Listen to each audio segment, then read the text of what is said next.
సర్వమంగళ మాంగళ్యే శివే సర్వార్థ సాధికే శరణ్యే త్రయంబకే గౌరీ నారాయణి నమోస్తుతే.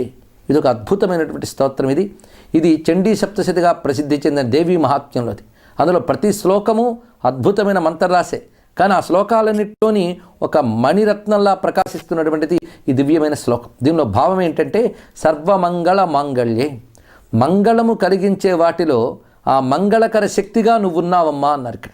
అంటే సృష్టిలో మనకు ఆనందం కలిగిస్తోంది, మంచి కలిగిస్తోందని వస్తువుని స్వీకరిస్తాం అంటే దానిలో ఆనందము మేలు కలిగించే శక్తి ఏదో ఉందన్నమాట. ఆ శక్తి అమ్మవారు.